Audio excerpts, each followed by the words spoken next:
In the queer community, men are allowed to have a sexual identity. They're allowed to exhibit sexual behaviors. But for women, it has to be subtle and coy, and you can't be too public about it. The Women's Bathhouse Committee started as this idea of creating a space where queer women and trans folk could have just a safe space to go and have sex, like public sex, private sex, whatever kind of sex they wanted. Men have had so many more outlets for their sexual expression and sexual connection.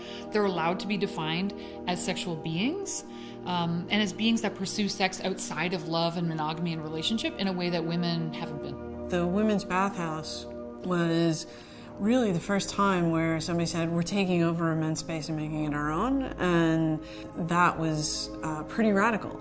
This is really a historic moment because it hadn't been done, and obviously this was something that folks wanted. I approached a number of bathhouses at the time, and nobody wanted to take us up on it except for Club Toronto.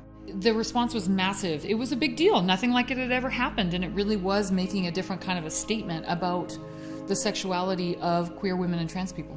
I really don't think we anticipated the number of people. The first bathhouse had, I think over 400 women attending, and I think it was even a surprise to us.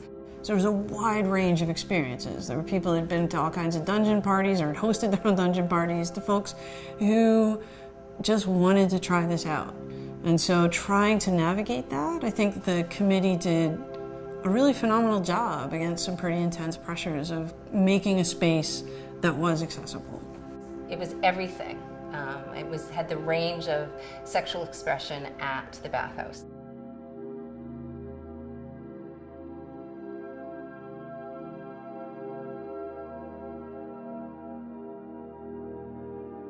I was working at the main desk and I saw 5 men arrive and say that they wanted to look through the place. So we tried to let people know, like, put on some clothes, make yourself safe in whatever way you want to, because there are men walking through the space.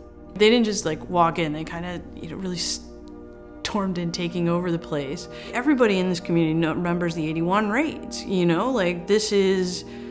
this is it. This is what happens. They're just not kicking in doors and they're not dragging women out, but they are walking through as slowly as possible, as aggressively as possible, in people's spaces, knocking on private rooms. We're watching women file out, right? Just file out in tears, some of them just everybody flustered and beside themselves.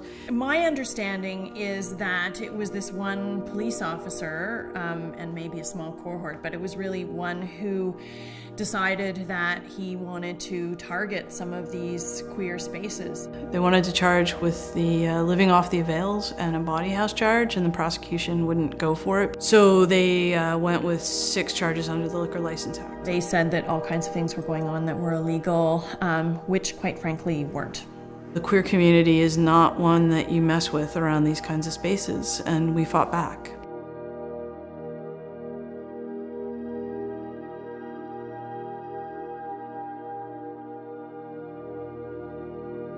The backlash against the police was extremely strong, and it came from every corner of Canadian society, including the most mainstream. We won a human rights complaint and a $350,000 settlement against the police. The charges were thrown out by a judge, and the judge criticized the police behavior. Our community was founded on resistance to policing. That is our history, that is our legacy, that is our heritage, is we are a freedom movement born of resistance to policing. As someone who believes in hope, I hope things will change. I need to hope that things will change. You gotta stand up. We're not safe until we're all safe.